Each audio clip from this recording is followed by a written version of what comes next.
Yo, yo, what's going on, guys? Welcome to a brand new week and welcome to a brand new edition of what we call the Clash of the Champions, where we talk about and debate all the different events and all different controversies that center around this world we know and love as professional wrestling. I am your host, the vegan you believe in, Conscious Kurt, aka the Professor, aka the smartest man in the room in the flesh as always. And my co-host needs no introduction, but fuck it, he's gonna give y'all one anyway. Break it down.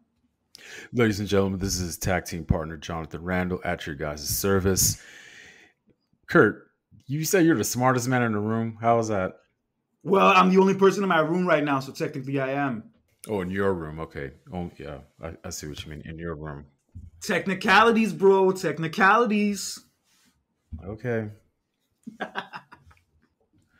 All right, ladies and gentlemen. So, yeah, but enough with the BS, but back to business. But yes, ladies and gentlemen, we are here to give you the wrestling news that you need to hear. And today is our elimination recap show, among other wrestling news that we have to break down. Yes, but we will get started by talking about this past Saturday's Elimination Chamber show that took place from Perth, Australia. And my crazy ass actually woke up at 5 o'clock in the morning to watch this show. Good Lord.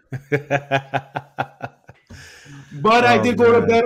But I did go to bed early the night before to make sure I was able to wake up in time for it.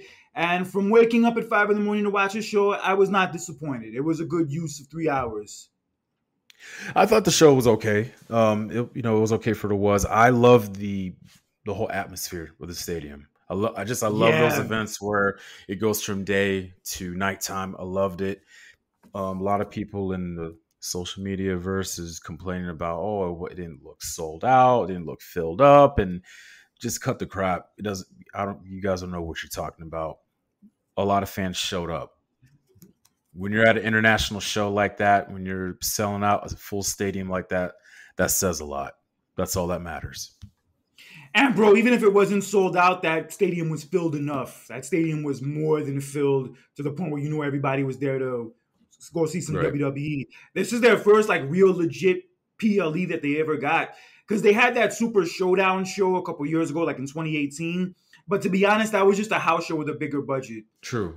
And they had that Australian show like I think in 2002, but that was more of a insurrection. Yeah, it was kind of like an insurrection and rebellion type show. It was fine for what it was, but this is their first real legit PLE that they got.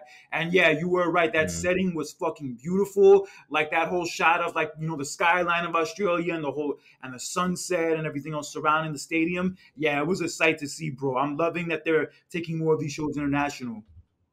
Yeah, and you know what? Moving forward, I could see them having another event in Australia sometime in the future.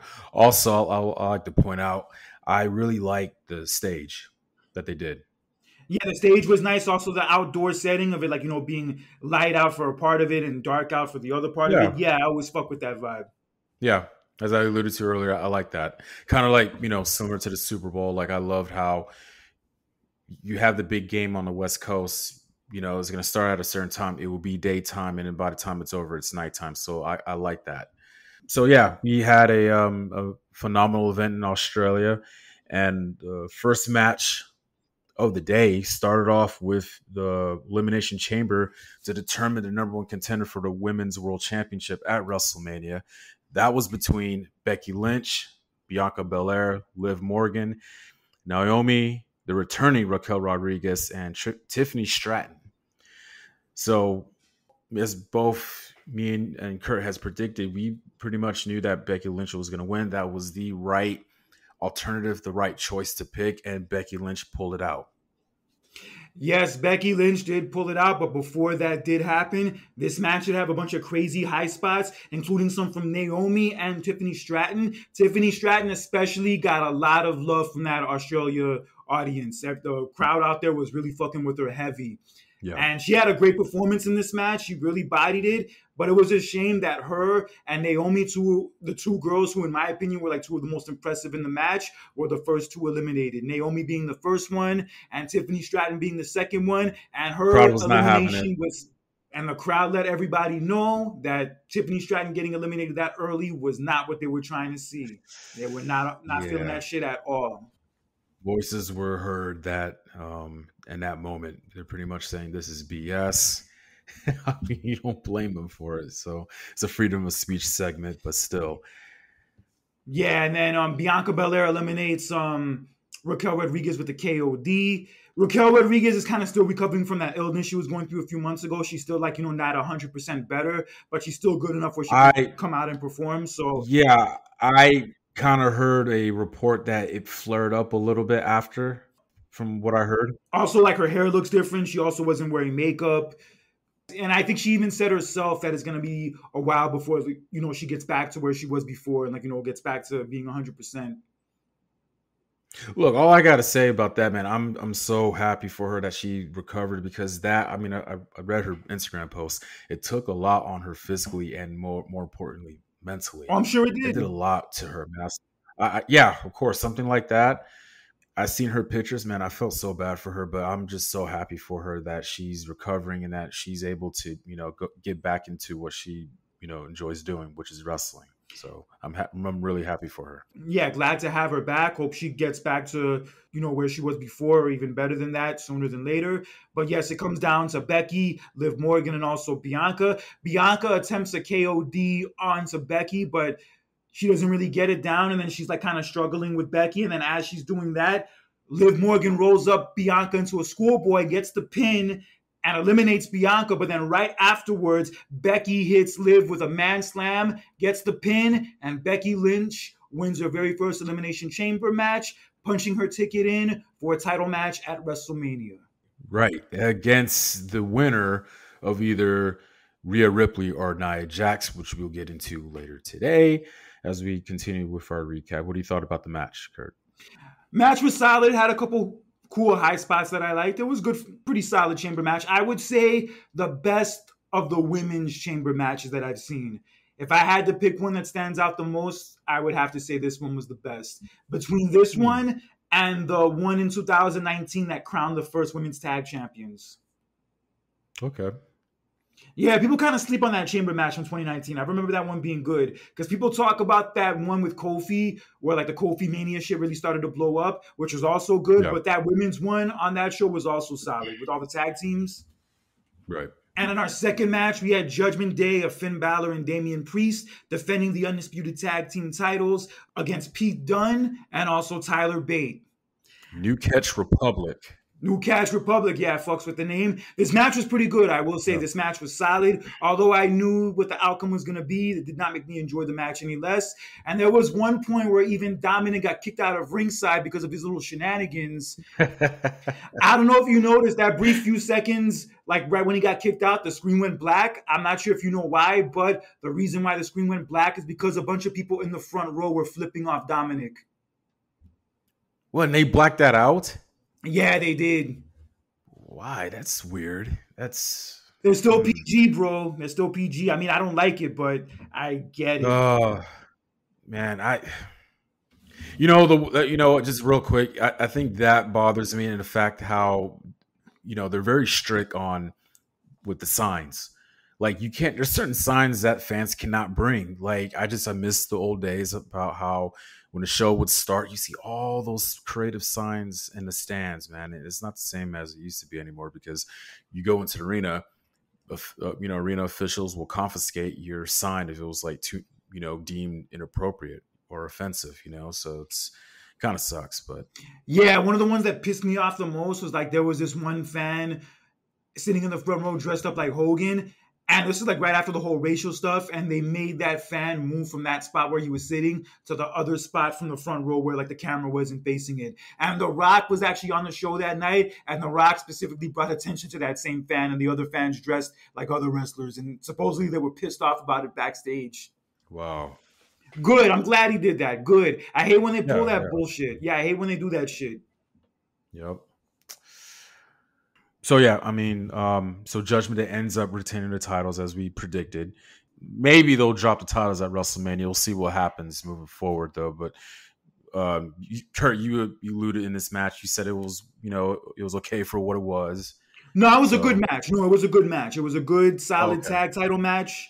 But like I said, the result wasn't really in question, so that kind of might have taken away like my love for it to a degree. But it was still very good. There was nothing wrong with it, and I like the finish where Damian Priest did a double choke slam followed by the coup de grace from Balor afterwards. Yeah, that Love finish was that. great too. Yeah, Loved it. Yeah, love that. Love that. That whole setup right there. Moving forward, I mean, who do you think? I mean, eventually they're going to have to drop the titles. Eventually, maybe probably at WrestleMania, especially with Finn Balor's pending contract about to expire pretty soon. But I mean, is there? I mean, a tag team out there that maybe could take those titles off of Judgment Day? I think I talked about this a couple episodes ago, even last week. I think the team that may beat them for the belts at WrestleMania is probably R-Truth and The Miz. Hmm. And speaking of R-Truth, is this about him that he makes him one of the greatest comedic wrestlers? Because apparently he didn't go to Australia; he went to Austria. He did go to Austria. Yeah, mistakenly, he thought he was going to. He thought he was in Australia, but he was in Austria. I thought, like, again, it's just stuff like that. Just it's hilarious, man. When I see him act like that. How bad would that suck, though, to think that you're flying to Australia and you end up in the wrong fucking place, and then it takes you forever to fucking get there? The wrong country of all places. Like, Austria is like not even nowhere close to Australia. You know what I mean? So, and that flight to Australia is stupid long. It's like what, almost a day? Yeah, everybody slept on a plane. So, yeah, you better sleep on that plane. Yeah. But there's a good thing there's no like plane ride from hell incident we heard going down afterwards. That shit. Oh no, different time, catastrophic. different era. Oh yeah. no. Yeah, you're right. No. The locker room vibes are completely different. Yeah, which Undertaker's not a fan of. Right. Moving on to our next segment, we had the Grayson Waller effect, and Grayson Waller got a pretty nice hometown welcome from the audience in Perth. Yeah, it was nice to see. Not a surprise. Yo, I'm really feeling this character right now. I'm really feeling this whole Grayson Waller character. You know who he reminds me of in a way? You know who he reminds me of now? Who? Robert Downey Jr.'s character in Natural Born Killers. I've never seen that movie. Oh, fuck. Never mind. All right, never mind. Ryan Seacrest, okay? Like an Australian Ryan Seacrest, I'll say that much. Or Carson Daly. Okay. Damn, man, you should watch Natural Born Killers. It's some crazy-ass shit. How old is the movie? 30 years this year, 1994. Oh, wow. Woody Harrelson and Juliette Lewis, like the serial killer couple. They're like, famous serial killers, and they end up getting caught. And then Robert Downey Jr. is like a journalist. He has like an Australian accent, and he like has this like crazy ass talk show, like Current Affair, Hard Copy, whatever the fuck. And he interviews them from prison to get like the big scoop and to like really blow up his name. And when he interviews them in prison, it causes like a prison riot and shit. Yeah, it's a whole crazy thing. Tommy Lee Jones is in it too. Oh wow. And Rodney Dangerfield. I'll say this much: it's the weirdest fucking movie I've ever seen in my life. Not the best movie. It's still good in its own way, but not the best movie. But it is fucking weird. Fucking weird. I bet. So anyway, Grayson Waller had the guests of Cody Rhodes and the world's heavyweight champion Seth Rollins on his show. And even Austin Theory was on there as well. That's his boy, or supposedly his boy, but yes. Yeah. And just before we get into that, well, I'll talk about it after. Just go on, because it's something. Yes. It's about Austin Theory. Yeah, well, I know exactly what you're talking about. We'll get into that later. But yes, we had this segment. Cody gets a crazy ass reaction. Yo, that reaction was fucking magic. Not surprised. With the fucking fireworks, everybody singing his song. Cody Rhodes' entrance at a show is some shit to be a part of. Yeah. I know you were there for WrestleMania last year. I was recently there for SmackDown. I was recently there for SmackDown in Atlanta last month for it. It's a sight to be a part of. I'm telling you. I'm telling you right now, that WrestleMania one from last year hit different. With all like 80,000+ fans, and you just hear everybody's, singing along to a song that hit different. So. And then Cody Rhodes went on to talk about how The Rock can't really call himself the people's champ when he's barely around the people. That's a good point. And he went on to say anytime, any place, he wants The Rock one-on-one. Right. And then Seth Rollins chimes in saying how, like, I know the bloodline, they don't do things one-on-one. So he's pretty much trying to get Cody like, look, I got your back. You know, you don't have to do this thing alone. Kind of foreshadowing maybe a potential, what some people are speculating, it should be Rock and Roman versus Cody and Seth at night one of WrestleMania. It could be, or it could even be something else, which we'll get into later. But yes, Cody laid down the challenge for The Rock, and Rollins said he would have his back, and this ultimately led to Cody Rhodes and Seth Rollins laying out Austin Theory as Grayson Waller just stood there and didn't do shit. Which could have been orders from Roman Reigns, because the night before on SmackDown, they did have a segment where Roman Reigns was going to talk to him, although they didn't show what they talked about. And it could have been Roman telling him not to touch Cody and Seth, so that he's left for Rock and Roman. Could be that. Interesting. Yeah, so we had that segment. So Cody did challenge The Rock. We'll see what happens with that. And we move on to the men's Elimination Chamber featuring Drew McIntyre, Randy Orton, the douchebag fuck Logan Paul, Kevin Owens, LA Knights, and Bobby Lashley.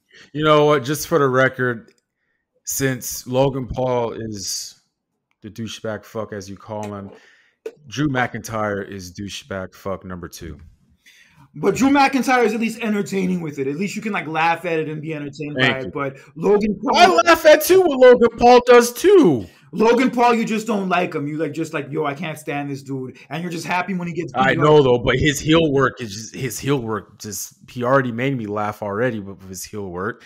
I mean, if he's doing something to tick you off, then he's doing his job. No, I'm not hating on him. He's good at what he does, but I'm just saying that, like, you know, he's just so good at what he does that I just can't root for the dude. He's impressive. I just still can't root for him. You saw the antics he was doing in that match while he's waiting inside the pod. He has a Sharpie and he's pretty much writing down that Kevin Owens sucks. Shit was crazy, man. And I think there was like one crossbody he did from the top of the chamber at one point, and even afterwards, the audience still chanted, "You still suck. You still suck." That's what I mean, bro. He's good at what he does, but he's just so good at being a douche that you still can't root for him. Right. But that one spot where Bobby Lashley speared him through the chamber pod, yo, that was nasty. That was nasty, son. Ooh. Just reminiscence of Goldberg spearing Chris Jericho in the chamber. Ooh. This was way better, though. This actually went down the right way.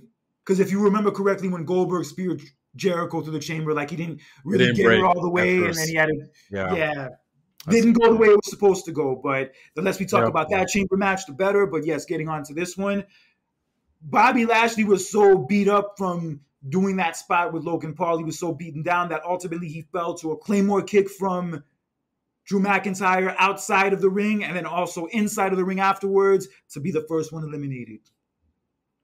Wow. And then in a crazy turn of events, AJ Styles finds his way into the chamber and then attacks LA Knights. Don't know how. Well, they have to open the pod for when, you know, people get eliminated, so that's probably how he got in. True.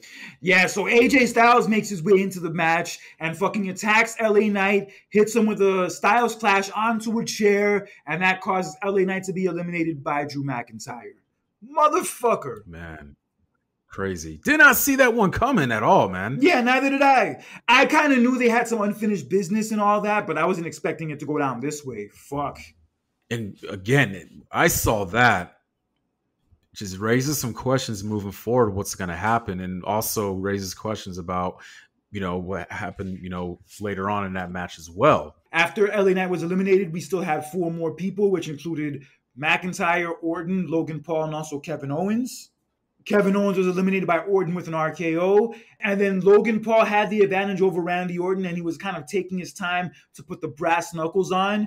And then as he's putting them on, the camera just gets Orton from the side, and Orton hits Logan Paul out of nowhere with an RKO. And yo, this spot was great. The way they filmed this was perfect. He laid out Logan Paul with the RKO and eliminated the douchebag fuck from the match, which leaves it down to Orton and McIntyre revisiting their classic rivalry from 2020. But as Randy Orton hit the RKO on Drew McIntyre, Logan Paul hit Randy Orton with the brass knuckles, which allowed Drew McIntyre to get the win and punch his ticket to WrestleMania against Seth Rollins. Okay, so two Fuck, things. man. Well, I mean, we all knew that Drew McIntyre was going to win. We're just bummed out how it had to end like that, man. It's just like you kind of felt like, man, Orton's going to do it, but then out of nowhere, of all people, Logan Paul's the one that cost Orton. So as I was saying earlier, there's a lot of questions, a lot of stuff there's a couple of things that happened in that match where, okay, there's some question marks going down the road as we, lead towards WrestleMania. Now, Logan Paul costing Orton the match. It's like, now are they really trying to, it looks like they're going to set up a match between him, Randy Orton, and Logan Paul for Mania. But before all that, we had predicted that will be Logan Paul versus LA Knight at WrestleMania for the US title, and now they do this. So it's kind of like, I don't know what they're going to do now moving forward. I think it could go in the direction of either them doing LA Knight and AJ Styles in a singles match at Mania, and also Logan Paul and Orton for the US title at Mania, or they could do a multi-person match at Mania where it's Logan Paul defending the title against Orton, AJ Styles, LA Knight, also Kevin Owens, and you can maybe throw in one more person in there. I don't know about that. I think it's better if you just separate the two. The thing is that if you're going to do AJ Styles versus LA Knight, fine though, but what bums me out is like I really want to see a piece of gold strap on LA Knight. It could still happen down the road, and that's what I'm saying. If they do like a multi-person match, that could still happen. But if they just do two separate singles matches, I'm not mad at that either. I think both of those matches are appealing. I think it's better if they do the two separate single ones because it's like there's a big, line difference between them. It's like personal. It's like I don't know how they'll put the title in the midst of all of them if they're to do something like that. I don't know, but I think it would be better if they just had it like separate, just in singles matches though. But I could be wrong, but I don't know. Yeah, it could go either way because I feel like Logan Paul and Kevin Owens still have an issue, so they could still play into that. And everybody else kind of seems like, connected with each other. So that is a possible direction they could go in, but we're going to have to see. But the Intercontinental title could be going in that direction, which we'll talk about later. But yes, Drew McIntyre did win the Elimination Chamber, and now he is going to WrestleMania to face Seth Rollins. And I have to say, for the work he's been doing these past few months, I'm very happy to see him get this spot. Same here. I'm happy for him too. And, he has an opportunity now. It's 4 years in the making for him. He has an opportunity now to fulfill his moment. Yeah, I mean, look, I would have liked to have seen CM Punk and Seth Rollins for the belt at WrestleMania. And there was a lot of appeal to that. But if CM Punk is hurt and he can't be a part of it, Drew McIntyre is more than a worthy replacement. He's the right replacement. I mean, who else could you pick to replace him? Jinder Mahal? Stop. You hate that. I know I'm talking shit. I know. But yeah, and one thing about Drew, I really like his promos now. I never thought he was bad at promos, but like now he's like one of the best in the company at promos. Like now it's to the point where I kind of look forward to seeing his promos more than I look forward to his matches in a way. Here's the thing. He's good at his promos because he's a heel now. That's why. Yeah, it's a different vibe.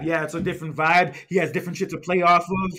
You get to say whatever you want, man. There's no rules or regulations when you're cutting a promo. Yeah, I completely felt a different vibe when he was a babyface. You know what I mean? I remember some of his promos when he was a heel, when he was feuding with Roman a few years back leading up to WrestleMania, and I got a little bit of that same vibe that I'm getting now. You're saying what you want to say. But it's even better now, though. Yeah, it's better now, but I'm just saying, like, when you're a heel, man, there's no rules. No rules at all. Yeah, he's been killing it. I even liked his promo earlier in the night where he was talking about how I have to win this chamber match because if I don't, my career is going to be just irrelevant, like CM Punk's comeback. Dude, I'm telling you right now, man. And he even tweeted from yesterday, it was from last night. He said, "This world title match is for you, Punk." I'm telling you right now, it's going to backfire on him, man. It's going to be karma. Trust me. I'm going to laugh and revel when I see it. Trust me when I say this. We're going to have to see, though. We still have 6 weeks until WrestleMania. I know. Anything can happen on that night. Damian Priest still has the Money in the Bank briefcase. That could also play a factor. Oh, yeah. Hey, I mean that could happen too. We both talk about that. I'm telling you right now, this is how I'm going to picture it. Either one or two things is going to happen. McIntyre is going to win the title, right? And for those brief seconds or moments as he's celebrating, Punk is going to come in and, beat him up or knock him out. And then Damian Priest will cash in on him. Or Drew is going to come close to beating Seth Rollins. Punk is going to interfere, and then Seth Rollins is going to retain the title, celebrates, Damian Priest cashes in. Regardless, I see Damian Priest cashing in on that night and Punk interfering. We're going to have to see what happens on WrestleMania weekend, but that still is weeks away. But yes, Drew McIntyre is going to WrestleMania. We'll face Seth Rollins for the title. And yes, I am looking forward to that, definitely. But on to our main event. We had the hometown hero, mommy herself, Rhea Ripley, defending her title against Nia Jax. Honestly, my favorite match of the night. Interesting. Yeah, I like the match. Again, I told you I wanted to see this match for the longest time, man. And it was well deserved. Well paid off. Yeah, the match was solid. Dare to say probably Nia Jax's best match ever. And they both killed it. It was a good way for the show to close out, especially considering it's the hometown for Rhea Ripley. And Nia Jax was the perfect opponent considering all that. So the match was solid. It delivered. It lived up to my expectations personally. In fact, I think it may have even been better than what I thought it was going to be. But to no surprise, Rhea Ripley did retain with the Riptide, and she celebrated with her family in the front row afterwards. It was a whole big celebration, the fireworks. It was a great moment. Happy that she got to have that, especially for the run she's been having this last year. And now she goes on to WrestleMania to face Becky Lynch. Couple of things I wanted to add. There was a couple of spots in that match that I really like. I was very impressed with the superplex that she did in Nia Jax from the middle rope. Yeah, it was nice. Love the spot that they did on the announce table as well. That Samoan drop she did to her on the announce table had her hurt like hell. Fuck me. Oh yeah, obviously though, but it was one of those stuff that made the match great. And you're right. Great moment. Hometown success, as I posted on the Twitter and Instagram page. But yes, she has her moment with her family, with her home country. Great moment for her. And now we are moving on. As we move on towards WrestleMania, now we're having that dream match between Rhea Ripley and Becky Lynch, and I cannot wait. Yes, and the two of them ended up having a face-to-face on Raw last night with Dominic in the ring. And it's kind of starting to seem like the fans might be a little bit more behind Rhea Ripley. It's a little bit surprising to me a little bit. I get it. Rhea Ripley because she's been doing a whole lot last year. That's why. She's been doing a lot. And she wasn't, and what's the crazy thing about that? She really wasn't defending the title as much. And you're getting so much of that feedback and that from the fans. And look how much has changed. So it is, like Becky Lynch has always been the fan favorite for the longest time. But it is surprising that Rhea is getting, a little bit of the upper hand when it comes to the fan support so far. And also somebody else who's getting some fan support is Liv Morgan. Some fans online aren't happy with the fact that Becky's going to WrestleMania and being put in the title match again. And somebody like Liv Morgan, who's never really had that chance to be in a marquee match at WrestleMania, is getting pushed over. So yeah, there's a lot of flack and a lot of people complaining online about that. And I'll say this, look, Liv Morgan's great. Under any other circumstances, it'd be cool for her to be in that spot, but Becky Lynch and Rhea Ripley is a money match and a match that people want to see, that they've kind of been teasing for the last few months. And Becky hasn't really been in the title picture for a good year and a half. The last title shot Becky even had on the main roster for the main title was the match at SummerSlam with Bianca, where Damage Control debuted afterwards. Right. That was literally almost about 2 years ago? Year and a half ago, yeah. Yeah, she's been out of the title picture for a hot minute. It's not she's been in the title picture nonstop. She's had a nice break from it, and now they're putting her in a position again where she's going to have a marquee match with one of the top, not only females, one of the top acts in the company, period. That is a money match. I'm looking forward to seeing it, but It is going to be interesting to see where the crowd support lies. Oh my god, that's what I want to get into, because I'm very interested in where the fan support is going to be at. And again, you have every right to cheer for who you want to cheer, but I'm predicting it's going to be that Rock, Austin, and or John Cena, Triple H vibe, where you have half the crowd cheering for one and you have the other half cheering for the other. Yeah, it could very easily be that. I like that line that Rhea said last night to Becky, where she said, "Behind every great man is a great woman, and this great woman is going to overpower you." It was funny, after Rhea and Dominic left, Nia Jax did attack Becky, and then that set up. And then later that night, Nia was having a match with Liv Morgan, and then Becky interfered and attacked Nia Jax and got Liv Morgan disqualified. And that actually caused a confrontation kind of between Becky and Liv Morgan backstage, where Liv Morgan got on her face saying, "Yo, stay out of my business. I'm tired of taking the backseat to you." Interesting. I'm having a feeling Liv Morgan might turn. True. From the way it's looking. You may never know. Guess what? It could. Hey, so let's just say Becky wins at Mania, right? Liv Morgan turns heel after, and they could set up Liv Morgan versus Becky Lynch for the title. Or even with Rhea, it could go either way. With the Rhea and Becky match, the one thing is, I can't really predict who's going to win. That's the crazy thing about it, and that's what I love about it, is unpredictability about it. It's like, you can't just easily say, "Oh yeah, this person." No, we just don't know. He could go either way. That's the crazy thing about it. Yeah, Rhea's had a great run, although she hasn't had a lot of great feuds or really big marquee matches, but she's finally gonna have one at WrestleMania this year. Yeah. And could this year's match, could it be better than last year, or would it be the same? You know what I mean? Because that match she had against Charlotte Flair last year at Mania was just superb. So, and I was there to witness it myself, so. Each of them had the best match of the last two WrestleManias. Becky with the match with Bianca 2 years ago, and Rhea with the match with Charlotte last year. Mm-hmm. All comes full circle. Crazy. Yeah, but the one thing I like about the women's title matches going into Mania this year compared to last year is that the stories are a hell of a lot better. Hell of a lot better. Yeah, you can easily tell that this build-up is going to be better, because, we have, the past, couple of years, me and you have both criticized the build-ups for the women's titles matches going into Mania. Bad build-ups, though, but the match will be great. So this one, we already know for a fact that this build-up is going to be good. I already know the build-up between Io Sky and Bayley's build-up is going to be good as well.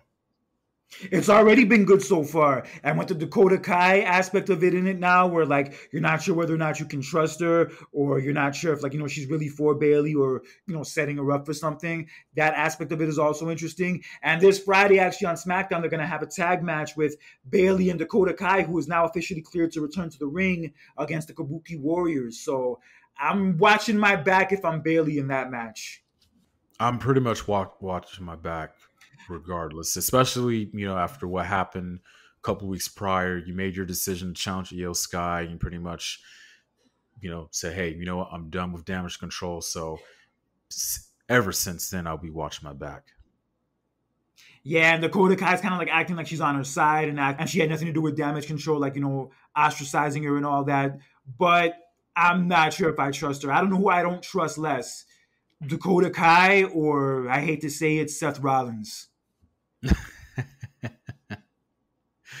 I don't know about him with this whole Cody thing. I don't know. I really hope that he really does have Cody's back, but I don't know, man. But we have to wait and find out what's going to happen on Friday, because as it was announced, The Rock will be on SmackDown this upcoming Friday. And he will be on the next two SmackDowns afterwards, too. Yeah. And all of them are sold out. Yeah, it's going to be a big deal. He'll probably address the Cody shit, and he'll probably maybe have a face-to-face with Triple H. Yeah, which we've been waiting for, which we thought was going to happen. We'll see what's going to happen with that. One thing I am going to keep my eyes open on, when The Rock is going to be there on SmackDown, which is always good for television. Again, we have talked about this earlier. I'm going to keep my close eye on Roman, because again, just lately, I'm having that gut feeling where, again, Roman feels like he's the odd man out, like he's the third wheel. Yeah, that's the vibe I'm getting too. So we'll see what happens with that on Friday. And we'll see where they're going to go with the Rock and Cody thing. I'm not sure if they're going to do.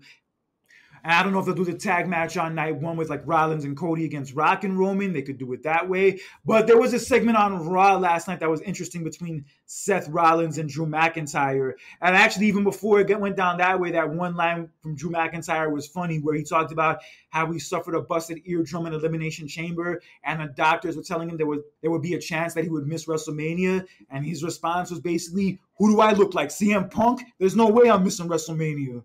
Yo, that shit was I'm already hilarious. shaking my head already. And then insult to injury, he, sits down like he's about to give a pipe bomb, just like CM Punk used to. Oh, shit. I'm just saying, I was saying to myself, he's asking for it. I'm telling you right now, karma is going to be hell. I'm telling you right now, Kurt, it's not going to be pretty. He's going to be whining and complaining, talking about, I had my opportunity and Punk interfered. Well, trust me, man, it's going to happen. Karma. We'll see. But yeah, when he did the sit down like Punk does, that shit had me dying. Oh, that shit had me dying. Ooh. Usually, you see, I feel like I'm a kid again, though, because usually, like, I'll be like, oh, God, I hate this, mofo. And usually, as an adult now, I'm usually laughing and all that stuff when heels do stuff like that. But it isn't the case for Drew. I'm legit like, this motherfucker really has the balls. This is what pissing me. This dude's pissing me off right now. You know what I mean? But again, it is good heel work, to say the least.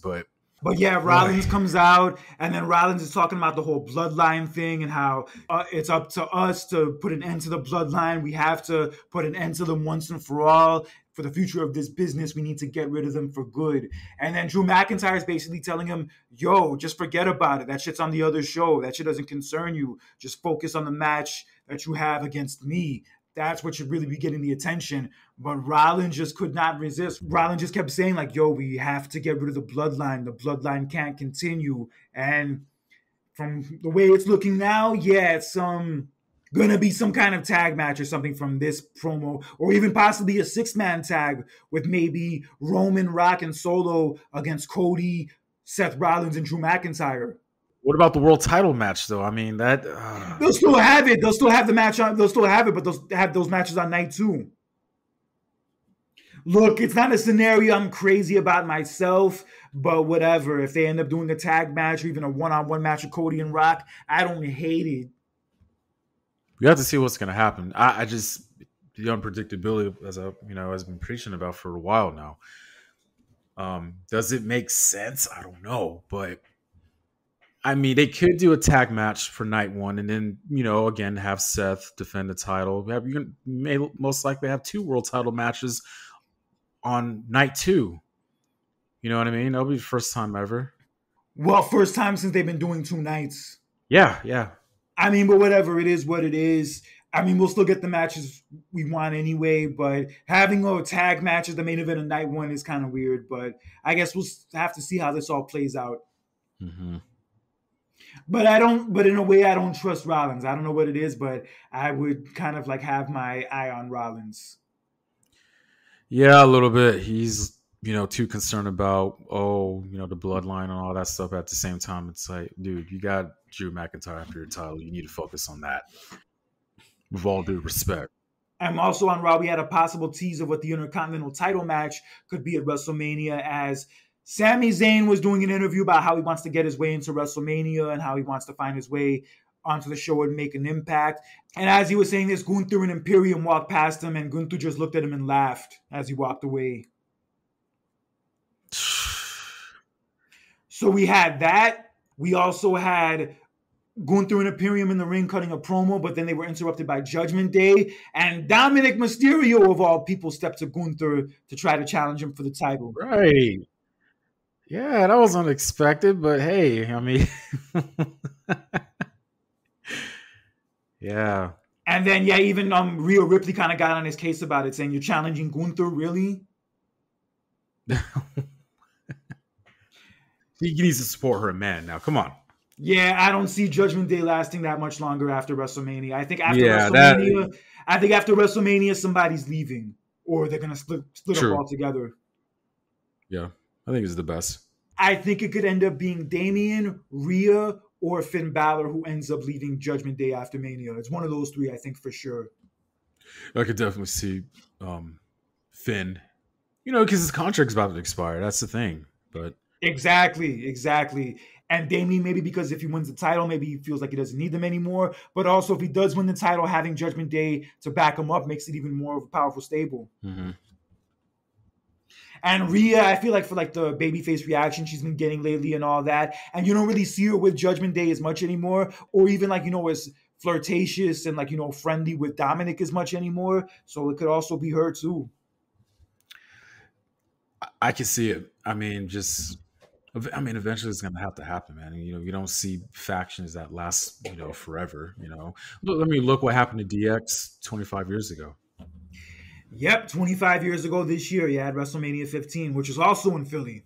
Yep. I have a feeling, now that we bring that up, I have a feeling that it's going to play into like them breaking up if it happens at WrestleMania. The way Triple H turned on DX, I feel like they're going to like do like a reenactment of that in a sense with Judgment Day. It may not happen at Mania. It may happen the night after. You may never know. So that's what I'm saying. Like, yeah, but if they do it at Mania, I could see them doing like a reenactment of that. Yeah, but then Dominic ran into Andrade, and him and Andrade kind of had words. And also Adam Pearce was in his office talking to Bronson Reed, who actually missed the Elimination Chamber because his wife was having a baby. Yeah, it was supposed to be Bronson Reed against Seth Rollins for the belt, but then Rollins got hurt. And then it was supposed to also be Punk winning the Elimination Chamber, but then he got hurt. And it was also supposed to be Cody against Drew McIntyre, but since Punk got hurt, they put McIntyre into the chamber and ended up winning it. And then they put Cody and Seth on the talk show segment. And it was also actually supposed to be Brock and Dominic Mysterio, but then that ended up not happening for obvious reasons. Yep, yeah, that we all know about. Yeah, but I'm still not complaining. The show was still solid. It would have been better with that card, but it was still a good show regardless. Oh my God, it would have been amazing. Yeah, so Adam Pearce is talking to Bronson Reed on the phone, and then Chad Gable comes into the office pleading his case for like getting a rematch against Gunther at WrestleMania, talking about like that one match they had a few months ago where Gunther like made fun of his daughter crying and made fun of him and called him a lousy father. And he basically said like, yo, I need to make this right. So I'm happy they're putting him back into the mix too, because I've been talking about that for months. Yeah. But with all of this going on, I'm kind of seeing that they might do like maybe a multi-person match for the IC title at Mania with all these guys. Yeah, I mean, if they do that, I don't see any of these guys beating Gunther. It's a very easy pick that Gunther will retain. I don't know, man. Maybe it could be a way of having Gunther lose the title without actually getting beat. I don't like that idea. I'm sorry. I don't either.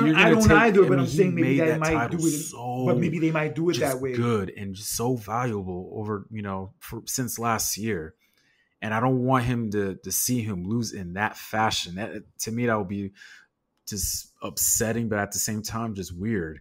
Yeah, I personally would rather see him in a one-on-one match. But if this is a way to get everybody on the show, but considering these dudes have a legit gripe against Gunther, it would make sense to throw all of them into a match with them. That's fine. If you want to do that type of match, that's fine.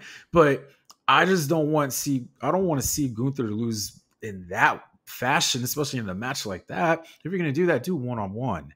You've been all these good matches for a year, and you made the title so good. But yeah, I'm going to lose the title when where I'm not pinned, where there's like multiple people in the match. That's kind of like, come on. You know what I mean? Yeah, for the reign he's had, and if he's going to lose the title at WrestleMania, it should be in a one-on-one match. Yeah. Whoever beats Gunther for that title needs to continue that lineage that the belt has right now. Thank you. And it has to be the right person. And I think that's either Chad Gable or Sami Zayn. I think it's one of those two guys. Okay. So, yeah, we could see that happening at Mania. Also, we had a great tag match on Raw last night, that street fight between Imperium and New Day. Yo, that match was incredible, bro. We took it into the outside of the ring with the fans. And that spot when Kofi got pushed off the top rope through the table, fuck. Wow. I like seeing matches like those. Imperium did pick up the win, and it's possible they could do a 4-way at Mania for the tag titles with Judgment Day, also Imperium, New Day, and maybe Miz and R-Truth. Yeah, I could go in that direction, but we'll see. And then in the main event segment on Raw, we had Cody against Grayson Waller. The match was pretty quick. Cody made easy work of Grayson Waller. But the real story was after the match, as Paul Heyman came out with some off-duty New York police officers walking with him to the ring, and Cody went the fuck off, basically saying, if the bloodline's coming for me, come for me right now. I'm right here. I'm not going anywhere. And then Heyman tried to come into the ring with the security guards, and he said, may I? And he said, no, you can't. And then as the security guards are trying to come in, Cody has a chair in his hand, and he says, if one of these dudes take one more step towards me, I'm laying all of them out. And then lo and behold, they try to get at Cody, and Cody beat the hell out of all of them with the chair. He laid all 3 of them out, threw them out the ring, and he basically said, the bloodline isn't hunting me. I'm hunting the bloodline. Yup. Oh, boy. Yeah, he basically went off on the mic talking about he's tired of being nice. He's tired of being Mr. Nice Guy. And yeah, I like this side of Cody. I'm fuck with it heavy. I hope he does more of this in the build. I'm telling you right now, man, it's all of this is motivation for him to win it all this time, man. After all that crap has been going on last year.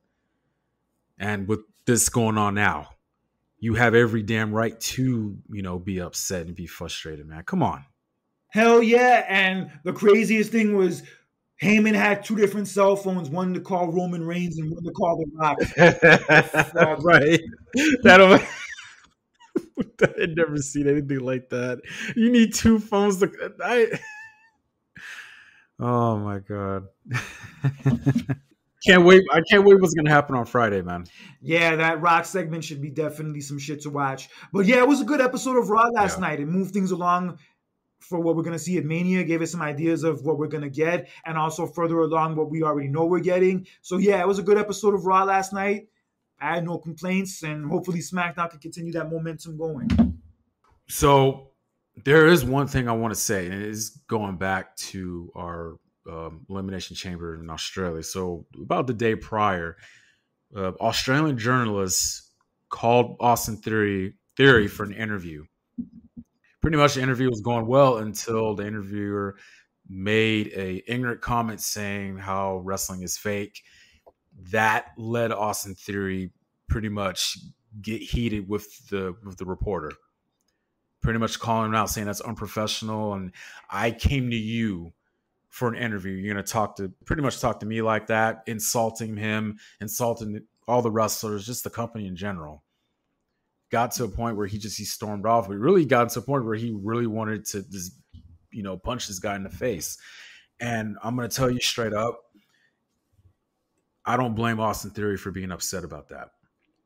Especially the fact, what I find very insulting is the fact how you're the reporter and you're the one who calling him to interview. And you're going to insult him and make an ignorant comment like that. It goes to show you how it's like a lot of journalists these days, not a lot, but some. It's just is about the boundaries, and it's also about how you need to be smart with what you're saying. I've seen a lot of journalists say some ask some dumb questions. Trust me, I've seen it.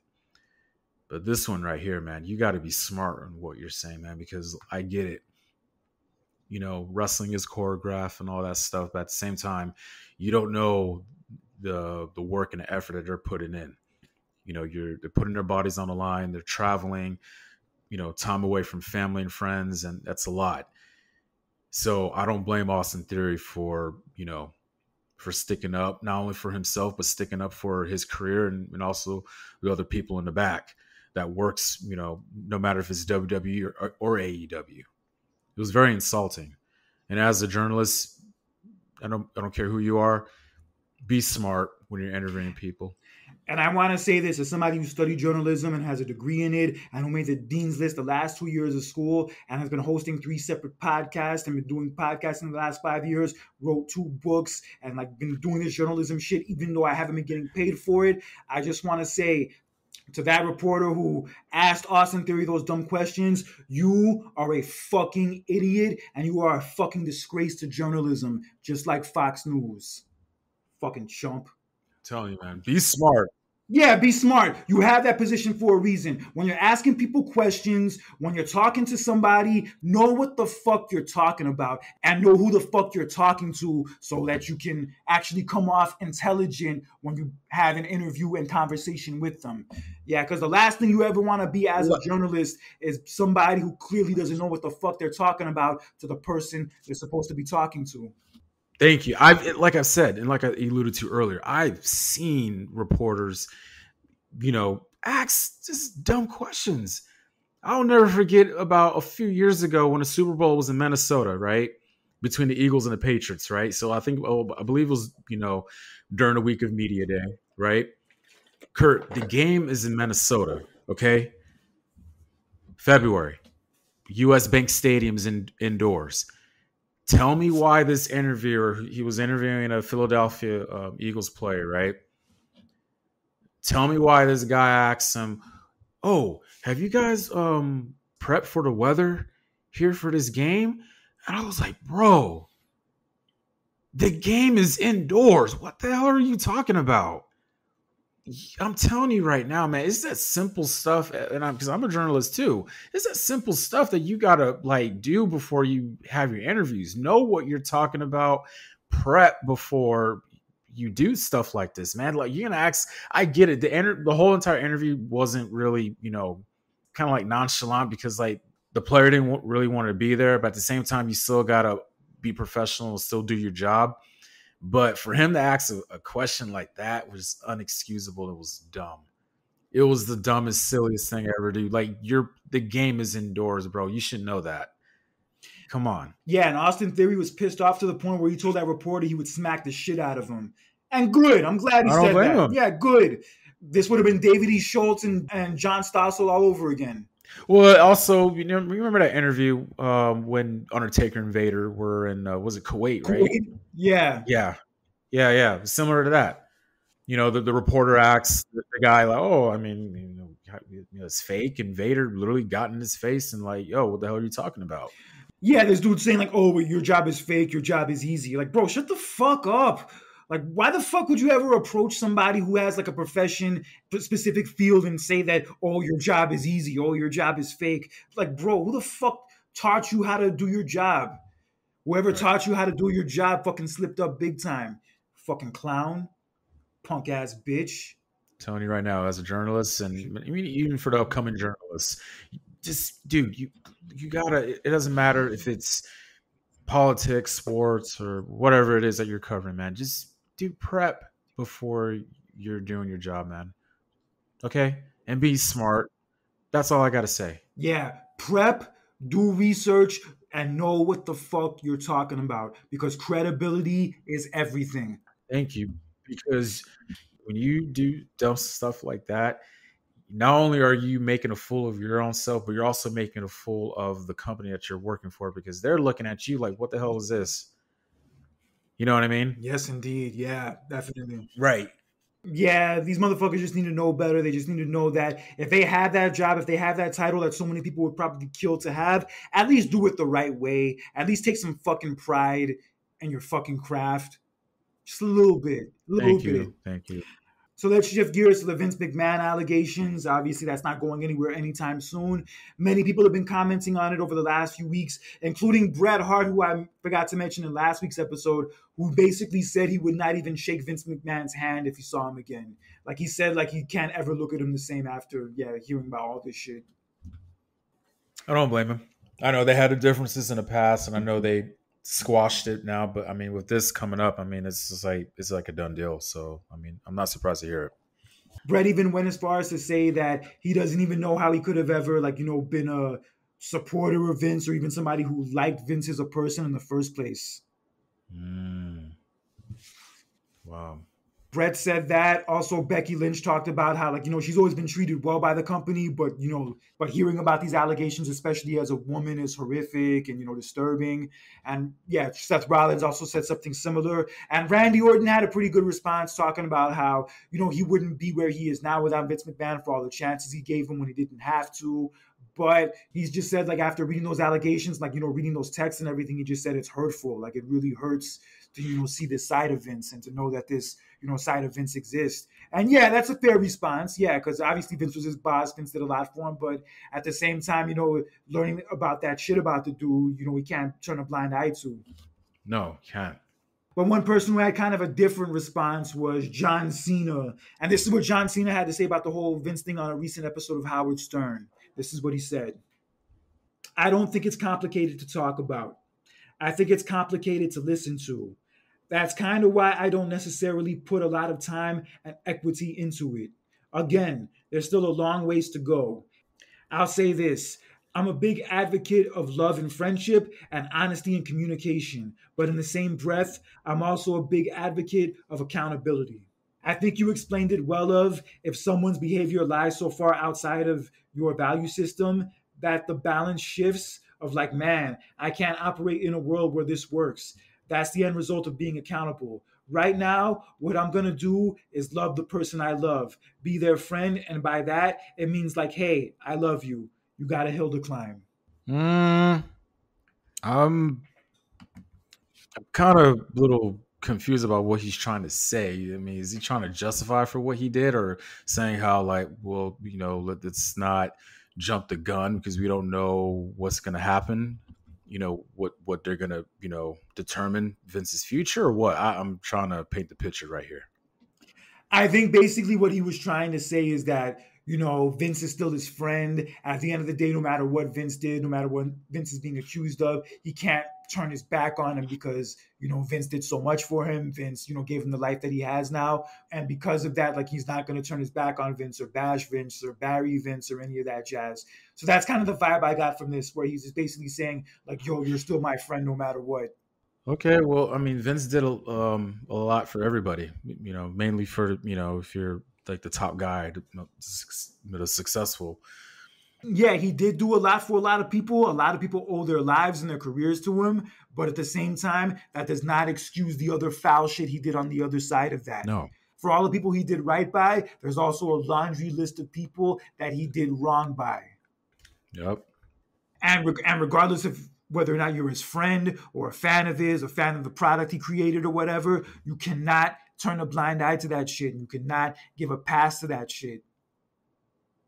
No, you can. And recently, Ryback was on Rene Dupree's podcast. I don't know if you know Rene Dupree has a podcast. Paul London's on there a lot too. Oh, yeah, I think I heard of it, yeah. And they were basically talking about the fact that they have a lot of information about John Cena that could really pretty much end his acting career. Really? Like a lot of stuff behind the scenes, yeah, that, could really, fuck everything up for him in Hollywood if it were to come out. Wow. John Cena's always seemed like a stand-up guy. I've always gotten a good vibe from him. He's always seemed like a dude who did everything right for the most part. But at the same time, we don't know the guy. We never spent any time with him backstage. We don't know what he was ever like behind the scenes. Although most of the stories we've heard about him are good, we can't really judge for ourselves in that sense because we weren't there. Right. I mean, I hope he never really did anything to that degree. I sincerely hope he didn't. No, I hope not either. Like, the worst thing I could think of that he probably did was maybe cheating on Mickie James. Because I don't know if you know, they were together, I think, like in the 2008 period. I think there was like a brief period like where they were like, shown on screen together, like fooling around a couple times. Oh, yeah. I thought that was just like, that like on screen. I thought that was nothing more than that. I thought that was just, it's just on screen. I thought that wasn't real. It really was. Yeah, I remember hearing about it before. And then I watched One Night Stand 2008. And there was like this one segment backstage where like they, cross paths and they're like smiling at each other and flirting with each other. I'm like, oh shit, I guess they were in a relationship at the time. Yeah, so shit like that happens. And then I think I heard that like he was cheating on her with like the lady who would end up becoming his first wife. And then that's why they ended up switching shows the next year. Like I guess she got moved to SmackDown like right after. Okay. So yeah, that's the worst thing I've ever heard of Cena doing. But I guess he's trying to save face in a sense. He's trying not to, like diss his buddy and all that. But Yo, that shit that he got accused of and that shit that's coming out about him is pretty extreme. I don't know what else to say, man. Sometimes you gotta, I don't know. No matter how good they done for you, man, like you gotta show some tough love sometimes, man. Like you gotta call people out on their BS. You know what I mean? Regardless of what they've done for you, when somebody's doing stuff like that, you can't. I don't know. You gotta call them out on it. Yeah, like Randy Orton's response was perfect. He just said that, yo, Vince did a lot for me, but yo, this is messed up. These allegations are fucked up. But sometimes loyalty to certain people can go too far. Sometimes you could be too loyal to people. True. That is very true. Like a lot of people are too loyal to the two-party system. But that's another story for another time. But John Cena actually recently started an OnlyFans account to promote his new movie. What? And he put up a post about fisting. He put up like a first post like talking about fisting, but it was just him standing with the fist from the SmackDown set in the background. Wow. That shit was pretty funny. Yeah, John Cena getting into that OnlyFans money. I think I need to start working out so I could start one too. Oh, Lord. But yeah, if John Cena can make that OnlyFans money, maybe he won't need to wrestle anymore ever again, or even do movies for that matter. Well, he said he doesn't have that much time left on wrestling, so I don't know how long. Maybe a year, a couple of years, but I don't know. He said 3 years tops. He said he has 3 years tops before he's done. Right. Got you. And there's a chance he could be on WrestleMania this year if they want to retell that story with him and Solo from a few months ago. All right, but we'll see what happens with that. But best wishes to Shotzi Blackheart, who recently tore her ACL on an episode of NXT, and she's going to be out for up to 9 months. Damn.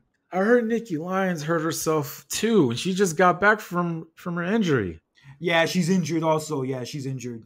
Man. Yeah, Shotzi's out. Also, Charlotte's out. Yeah, it sucks, man. Oh. Yeah, but best wishes to her. Hope she gets back on her feet sooner than later. And yeah, horrible, man. I hate to see this happen to any talent. Yeah. And also, we had a death in the wrestling community yesterday as Ole Anderson, one of the original members of the Four Horsemen, died yesterday at 81 years old. Oh, man. Yeah, one of the original members of the Four Horsemen. Original member of the Four Horsemen, very legendary during the territory days. And yes, he was part of that original stable of the Four Horsemen with him, Arn Anderson, who were a tag team at the time, along with Tully Blanchard, and Ric Flair with J.J. Dillon as the manager. They pretty much ran the Jim Crockett Promotions territory in 1986 with their feud with Dusty Rhodes. And yeah, that shit was popping, bro. And he was a big part of that, a very big part of that. Oh, I bet. And he was also a booker. He was also a booker in WCW, like in those early 90s years, and also in other places. He was also a part of Georgia Championship Wrestling. He was a big part of that promotion. But admittedly so, with those accolades aside, he did not have the best reputation. Is that so? For one, he was very old school with his mentality on wrestling, so he did not like the WWE product at all. He was always against it. He even bitched out Vince and Linda McMahon at a court hearing once, from what I heard. And even when he was the booker in WCW, he was not very well liked. Even, I think Teddy Long said it on the Rise and Fall of WCW documentary. He said that Ole Anderson was the worst booker in the history of booking, period. Oh, wow. He just said he wasn't a people person. He was also very racist too, apparently. Oh, wow. Yeah, he was not a very liked person. And even when Flair came back to WCW in 93, Ole Anderson told him, "What value do you have to me after you lost to Kurt Hennig on national TV?" What? Fuck out of here. Dang. And this kind of ties into what I was talking about with Wendy Williams earlier, how we're like, you're not happy to see somebody suffering or get sick or in this case pass away, but considering the kind of person that they were and the way they treated people and the way they behaved, it's kind of hard to have sympathy for them. Damn. And even on shoot interviews, he would be yelling at the interviewer. He would always be very negative, very critical of everything, talking about how Hulk Hogan wasn't a draw, Macho Man wasn't a draw. And he told The Undertaker, I think, before he went to WWE, that he would never draw a dime in wrestling, period. Oh, yeah. He was the one who said that. Yeah, that was him, Ole Anderson. Wow. Yeah, so that's what I mean, bro. Like he was a part of the original Four Horsemen. He did have a lot of success in wrestling. That is a part of his legacy. But all this other bullshit is also a part of his legacy. Damn. There's positive and negative. Yeah, but condolences to his family and friends. Obviously, they're probably very sad about this. But yeah, very polarizing figure, but a legendary one regardless. And also, AEW has now hired a new vice president of content development, and that vice president will be Jennifer Pepperman, who was a former 3-time Daytime Emmy Award winner and was also recently the longest tenured person on WWE's writing team up until she left the company recently. I heard that they, I saw that they changed the AEW Dynamite logo. I did not notice that, but I will take a look at that again. Mm-hmm. Yeah, I saw. I was like, I don't know. I like the original one better though, but yeah, because I remember when they changed the logo for Nitro in '99, that shit was not popping. or it's not only that, but they also changed the WCW logo as well. So I don't know if you're feeling that as well either. Yeah, '99 was the beginning of the end for that place. Fuck me. Yeah, '99 was bad, but 2000 was just embarrassing. Oof. Damn. That's another story for another time. But yes, I like this move because Tony Khan's like actually hiring somebody with WWE experience and also soap opera writing experience. So that shit is a huge plus for the company. Also, we'll take the load off of Tony Khan, which is definitely a good thing with all the shit he has on his plate now. Yeah. And also, from what I understand, Jennifer Pepperman was very close with Mercedes Moné during her time in WWE. Okay. So that would make sense that she's getting hired with the rumors of Mercedes possibly debuting in 2 weeks in Boston. So makes sense. Well, it's always good to hire help, but also at the same time, hire help with good experience and a good resume. Yeah, very good resume. Yeah, she's a huge asset to them. Hope she does make a positive difference in the product. And I can't wait to see that positive difference on TV in the coming months. Same here. I'm very interested in see how this is going to play out in the future. Yeah, definitely. And AEW's Forbidden Door show is going to be taking place this year at Arthur Ashe Stadium in Queens. Oh, again? They would do a special episode of Dynamite at Arthur Ashe Stadium like in September, but now they're going to be doing their actual pay-per-view there at Arthur Ashe. It's the pay-per-view they do with New Japan, like the joint promotion. They're going to do that show there. Interesting. Yeah, it should be fun. I'm looking forward to that. That should be a good vibe. Their Forbidden Door shows got good reviews the last 2 years, especially flack year. Yeah, for like the flack AEW gets, a lot of the time, their pay-per-views usually deliver for the most part. Yeah, usually. Okay. Yeah, even in the Observer Awards, which actually came out last week, AEW Revolution won Best Show of the Year. Wow. Yeah, won Best Show of the Year, and Tony Storm's gimmick won Best Gimmick of the Year. Oh yeah, man, dude, that I told you, man, that whole you say like 1920s, 1930s gimmick. I love it, man. The whole black and white thing that she's doing, the whole little pinup actress model gimmick she's doing. I love it. Yeah, it's been mad dope. Yeah, but WWE surprisingly won a lot of these awards with Best Promotion being WWE, the first time they've won that award from the Observer since 2000. It's crazy. Yeah, they haven't won that award since 2000. Wow. Triple H won Best Booker of the Year, and Nick Khan won Best Promoter of the Year. Yeah, I saw that. Also, Best Weekly Show was Dynamite, but Worst Show of the Year was won by Crown Jewel, believe it or not. Oh. And Best Wrestler was won by Will Ospreay, and Best Female Wrestler was won by Rhea Ripley. To no surprise. I mean, come on. Like, that's... And Worst Promotional Tactic was Vince McMahon still being a part of the company and, them TKO kind of ignoring all the allegations initially. I mean, could we really say that they're ignoring it? I mean, it's not like they knew about it from the beginning. I don't know, man. There's just this new stuff coming up. It's not their fault.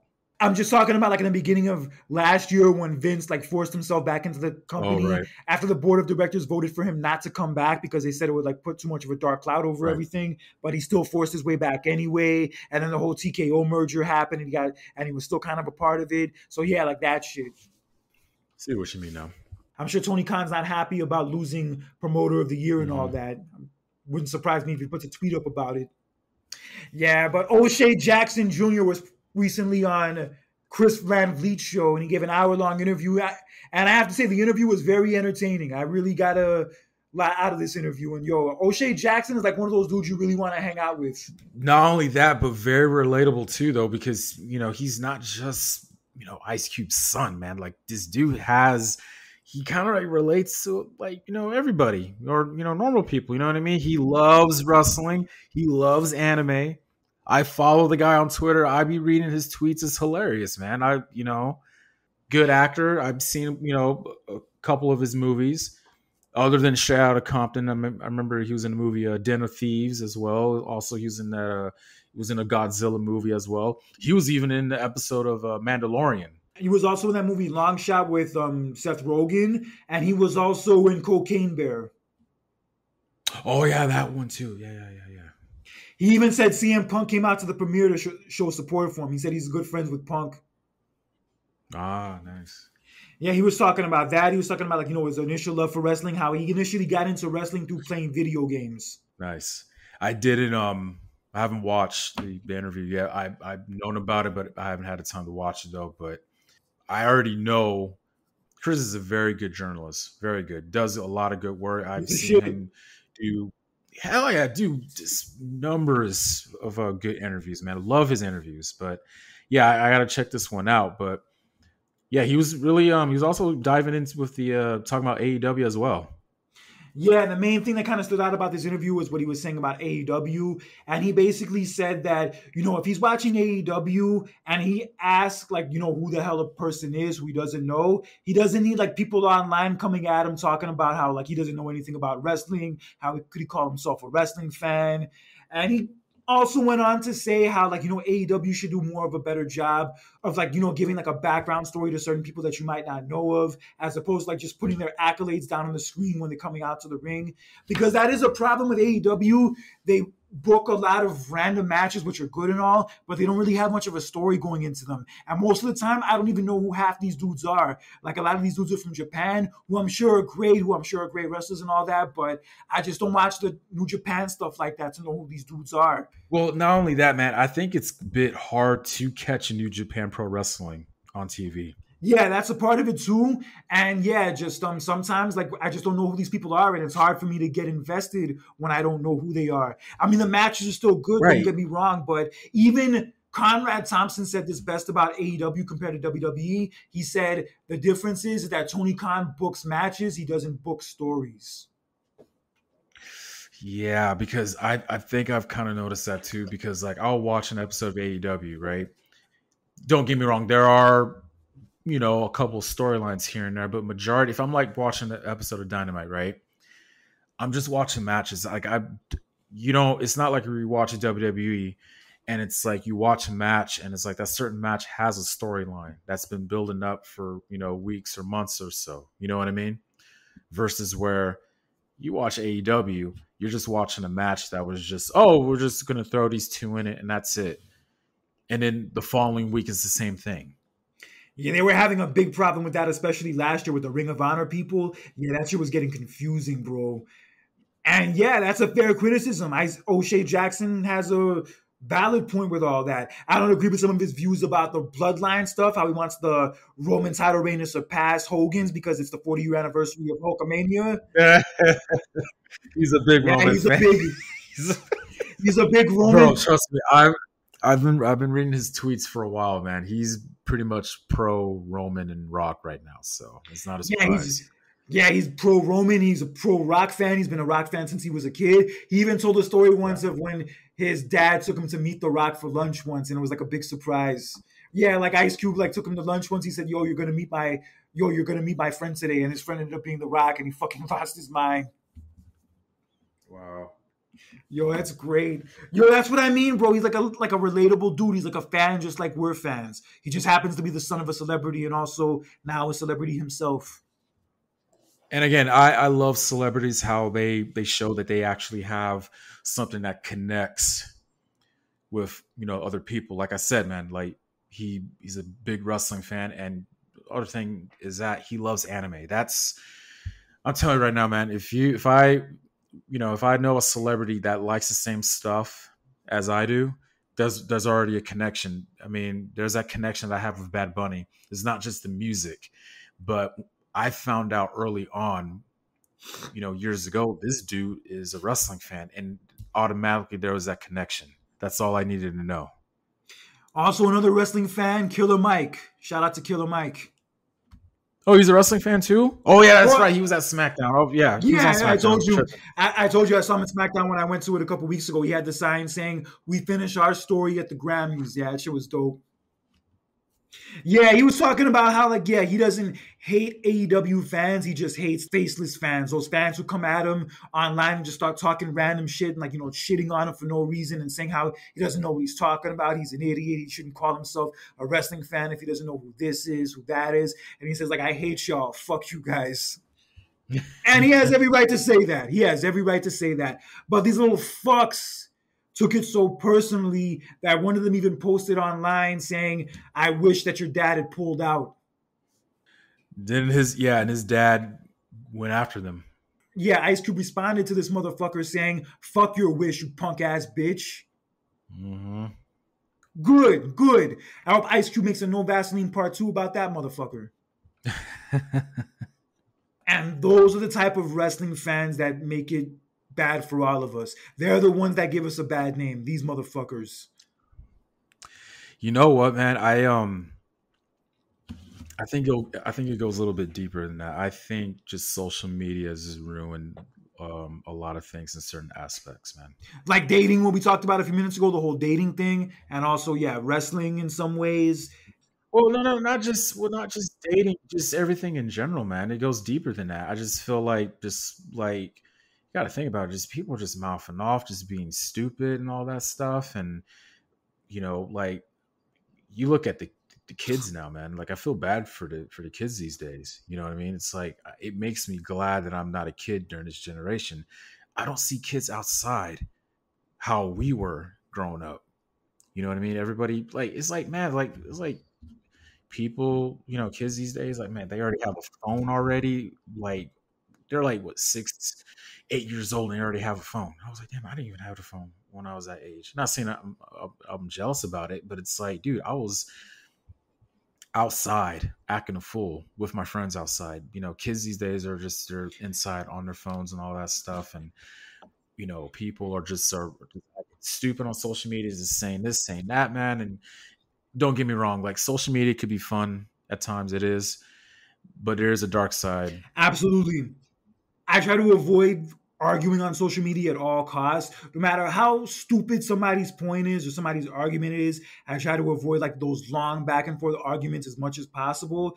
Whenever I'm on social media, whether it's Facebook, Instagram, or whatever it is, I try to keep my interactions with people as pleasant as possible. Like whenever I post about wrestling or post about music or whatever, I keep the conversations peaceful. Even if somebody disagrees with what I have to say or whatever, I don't need to argue with them about it or call them names about it, whatever. We just have a conversation about the shit we all like. But some motherfuckers just don't get it. Can you imagine there was social media during the Attitude Era? Oh, God. Ugh. Holy shit. Jesus. Dude. Imagine Shawn Michaels with a social media in 98. Good God. Or just imagine how social media would have been like, after WrestleMania 17 when Austin turned heel. Everybody would, oh my God. Oh God. It would have been horrible. They turned the wrong person in that match. They should have turned The Rock. Heel? Yeah, he could have been Hollywood Rock back then. Half the crowd was booing him during that match anyway. But they were in Texas. I know, but he was already going to be leaving to do a movie. And to be honest, he wasn't as hot, like popularity-wise, compared to the year before because Austin was back. So he could have turned during that point. I feel like he could have turned. I don't know, maybe. But, Kurt, you're forgetting one thing, dude. As I said, they're in Texas, dude. Like, that's Austin's home state. So it wasn't a surprise that it was pretty much pro Austin. I guarantee you, if that WrestleMania was in a different, different area, it would have been half it would have been 50-50 maybe. You know what I mean? But the fact that it was in Texas, that really explains, everything. It could have been, but the thing was, the fans loved The Rock, but they could have also hated him too. But with Austin, they couldn't really hate Austin, and it proved in how his heel turn went. He was good at it, but just in general, like, it wasn't a success, obviously, because fans didn't want that shit. It's still, like, to this day leaves a sour taste in my mouth. That and Cody losing last year leaves a sour taste in my mouth, man. It's like, man, of all people, like, you had Austin like turn heel at that event.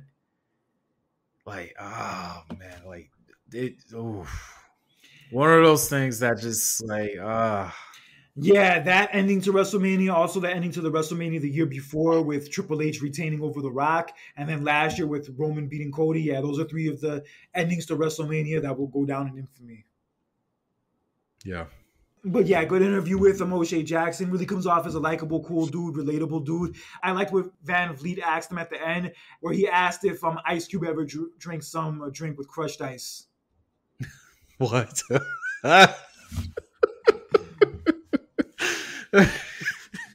That's funny. He did admit Ice Cube does drink milk with ice in it, which is kind of weird. And he says, like, yo, it tastes like a milkshake. And O'Shea's like, no, it doesn't. It just tastes like milk with ice. Oh, man. Like I said, comes off as a cool, likable dude. I like the interview a lot. And yeah, check it out. It's a good hour or so, but yeah, very entertaining. Gotta check it out. I can't miss that one. Yeah, but we also do have AEW Revolution coming up this Sunday. And one of the major matches on the card is going to be the triple threat for the world title, which is going to feature Samoa Joe, Swerve Strickland, and Hangman Adam Page. Wow. I'm still shocked that Hangman Adam Page is a heel now. And Swerve's a babyface, who actually even admitted that he actually still gets advice from Paul Heyman. Really? Yeah, he said he still talks to Paul Heyman all the time and gets his advice on, things to do on TV and on promos and things along those lines. So that explains the good-ass work he's been doing. That explains it. Heyman's been having a hand with him. Good. And he also did admit in an interview recently that when WWE tried to call him to come back, he didn't even answer the phone. Really? Yeah. He was like so against going back and like so fixated on like doing what he's doing in AEW now that he wasn't even trying to hear whatever offer they had for him. I mean, he's fine where he's at now. So, hey. And I guess in that perspective, it goes to the thing where like if you're in a relationship and another person in that relationship makes it clear that they don't want to be with you anymore and they dump you, break up with you, why would you want to fight to get that person back? And why would you even want that person back if they tried to beg you to take them back? Right.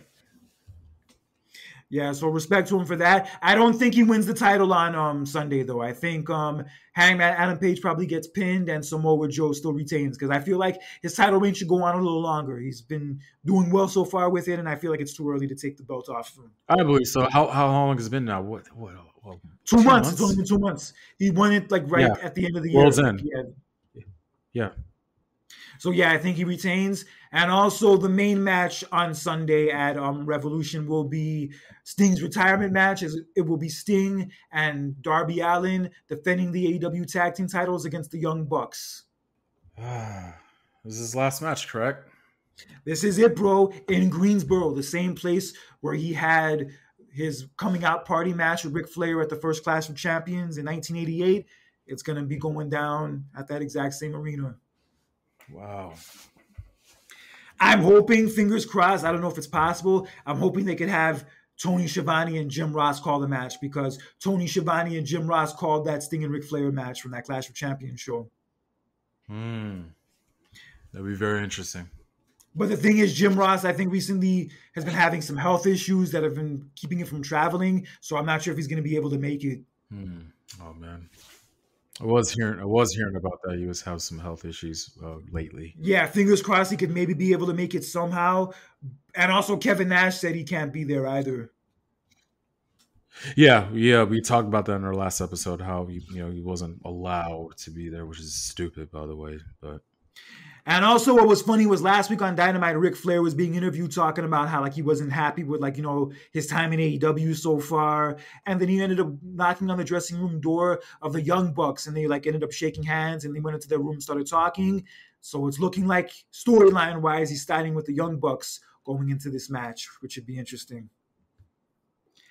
I mean, from a storyline perspective, I wouldn't trust Ric Flair if I was Sting because Ric Flair has already turned on Sting twice in the past. I want a good ending. That's all I want. I don't want to see no BS ending or backstabbing or none of that. I don't want to see that. I think it could be a swerve. I'm not sure how exactly Flair is going to play into the factor of the ending of the match. But I mean, he should be there considering how close him and Sting are and how important he was to Sting's career in that arena, especially. So yeah, he should definitely be involved in some capacity. And also, Sting in a promo last week actually admitted that recently his father passed away. Really? And his promo, he was talking about different things in his life and what this match means. And during the promo, he did mention that recently his dad did pass away. Oh, man, condolences, rest in peace. Oh, yeah, man. But yeah, this is really it for Sting, bro. This is it. This Sunday is his last match. I mean, he's getting older, man. You can't do it forever. So things don't last forever, sadly. But come on now, it's an amazing career. I'm surprised he was wrestling this long, man. That's the one that surprises me of all. Yeah, I personally thought he was done after his WWE run ended because he got injured in the match with Rollins, and he even announced his retirement at the Hall of Fame when he got inducted. So yeah, I figured he was done in the ring after that. But I'm really happy he got to have this run in AEW because he's had some great-ass matches and some crazy performances in matches in these last 3 years since he's been there. I'm really happy he got to go to AEW and have this kind of run because it is a good way for him to cap off his career, definitely. I think they end up losing on Sunday. I think he ends up losing his last match. I don't see that, man. Since they're the tag team champions and he's retiring anyway, and in most cases they usually say most people who have their last match should usually lose their last match, so it would make sense in that regard. It would be disheartening to see him lose, but I don't know. Yeah, it could happen that way. It could happen. But the thing is, it's funny. He's been undefeated in AEW since he's been there. He's never lost a match. Even though he's only been in tag team matches strictly in his AEW run, he's never once lost. Damn. But I have a feeling Sunday might be that night that he does lose. But whether he wins or loses, regardless, what an incredible career, bro. Oh, absolutely. No, oh God. This dude is no doubt. He's pretty much one of those last dudes from our childhood that's actually still around wrestling regularly. He's one of those last dudes from that part of our childhood that's still left. He's one of those last men standing in a sense. Flair retired, Arn Anderson retired, Lex Luger retired, Hogan, not to mention all the guys who passed away over the years. Yeah, Sting's really one of those last legends left from that era who's actually still around, still wrestling. Yeah, surprisingly, I was like, whoa, he's still wrestling, and not only that, it was the spots that he was doing at his age. Yeah, jumping off of balconies, jumping through tables. Yeah, he's been wilding out. When I first started watching wrestling in 1994, he was one of those first people I noticed. I watched WWE mainly, but I also did watch WCW. And in WCW, yes, he was one of those first people I noticed. I think actually the very first WCW show I watched was the Clash of Champions where Hogan debuted, and that match they had was Sting and Ric Flair. Yeah, 94. Wow. By the time I had started watching wrestling, Sting had already morphed his gimmick into a Crow Sting. And I just fell in love with the whole character, the whole setup, the presentation. Fell in love with it immediately. But by far, if you ask me who's my all-time favorite WCW wrestler, it's Sting, easily. He was the heart and soul of WCW the way that Undertaker was the heart and soul for WWE. That's what Sting was. Yeah. Mm-hmm. Too bad we never got that match either, but that's another story. Oh, yeah. We should have gotten that match at WrestleMania 31 as opposed to Sting and Triple H. Yeah. And also the ending of that match is much to be desired, but shit happens. Mm-hmm. At least he got to do a WrestleMania match. At least he can say he got to have one match at WrestleMania. True. Yeah, regardless of what you thought about the outcome, at least he got to have that. And I got to be there for that too. True. And also, it was a good match as well. So Yeah, that match was fun. The whole yeah, they were milking the shit out of the whole Monday Night Wars thing at that time, like with the documentary series. Yeah. Always referencing it on commentary. I'm like, holy shit, let this shit be in the past already. Bro, it's 2015. You're still talking about the Monday Night Wars. Oh, man. I'm like, we get it. You guys got hot with the Attitude Era. The product was as hot as ever. WCW fell off harder than Humpty Dumpty, and it sucked. We know already. We lived it. Yeah, but in any event, yeah, it's crazy. Your introduction to Sting was the Crow gimmick. I got introduced to Sting when he was still doing the Surfer Sting shit. When he had the blonde hair, when he wore those colorful ass outfits and had the colorful makeup. Yeah, that was my Sting. Sting also, in a way, was the WCW version of Ultimate Warrior, but honestly better. Yeah. More character and flamboyant, or not to say flamboyant, more character, that it factor. I mean? Better in the ring, better charisma. I think better on the mic, and also outside of the ring, more likable person too. And that's another big thing about Sting's legacy was like his reputation behind the scenes. Yeah. Honestly, he has one of the best reputations in wrestling that I can think of any wrestler. He's definitely like in the top 5. Where like rarely or ever has anyone ever said a bad thing about him. That is true. Though I haven't heard any negative thing about him, honestly. Yeah, like people like Sting, people like Mick Foley. Yeah, like everybody likes those guys. Everybody says they're stand up, they're respectable, they're professional, they're good at what they do, and they're just solid people. And that shit is every bit as part of his legacy as the shit he did on screen. And he should be proud of that. Yeah, he should definitely also be proud of that too, because that shit also matters. Because like we talked about Ole Anderson and also Wendy Williams earlier about like, their behavior, like being a part of their legacy, the kind of person Sting is and the good things he's done and the right he's done by people, that shit is a part of Sting's legacy for the positive ways. True. I didn't get to see, obviously, the early Sting stuff, like, from like the late 80s, early 90s. I always heard his feud with Vader, like in 92, was fucking wild. Those matches were crazy violent. Like these strap matches they would have, Vader would fuck his ass up. Yeah. I always hear those were his best matches, arguably, were those matches he had with Vader. I actually saw a match they had together at the Fall Brawl in 94. It was a good match. I don't know if it was as good as those other ones, but I remember that match being good. Okay. Crazy, though. We always think about his feud with Flair's, that's his... We always remember that, his feud with Flair is like the highlight, the standpoint of his career, though. But that's crazy. His feud with Vader is up there as well. Yeah, I would say those are his 2 best feuds. Were the one with Flair, that's probably number 1, and the one with Vader. Okay. And the one with Hogan going into Starrcade was also a good feud. Yeah, just not the outcome of the match. Just say. Hey, look. I know. Yeah. Hey, look, the payoff and the way it turned out in the end was trash, but that build-up going into that Starrcade, that shit was popping. People can talk all they want about the Attitude Era and WWE getting hot, which they did, but before that, in 97, that NWO shit and also the Crow Sting shit was hot. That shit was the hottest shit in wrestling. Oh, I bet. Yeah, Sting coming from the rafters at the end of the show and fighting off the NWO and fucking them all up with his bare hands.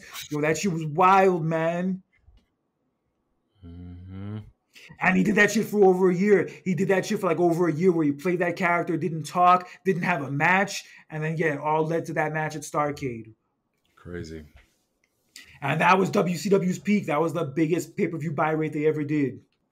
Funny, I actually watched that show, I think, about like several months ago. Yeah, WCW in 97 was great. WCW up until the end of this show was white hot. But then at the end of this show going into 98, that's when you started to see the cracks. Yeah. And you know what? We talk about Surfer Sting and, Crow Sting. You got to remember, I'm still young at the time. When I saw NWO Wolfpack Sting, a lot of people may not say so much about it, but to me, personally, that was like a whole different reinvention of him. And I kind of liked it, to be honest with you, because like I love red. Red is one of my favorite colors, though. And I just like, I liked it. I was like, okay, you look back at it, it is weird how like, man, Sting's on the NWO, but NWO Wolfpack was complete opposite from the original. I mean, for me personally, I love NWO Wolfpack. I love their theme song and I love the colors and all that. Seeing Sting, red and black, it looked cool on him, man. To me, it looked cool on him. I was a kid at the time. I liked it. Yo, the NWO Wolfpack, they were mad popping. Yo, 98, they were one of the hottest things in wrestling.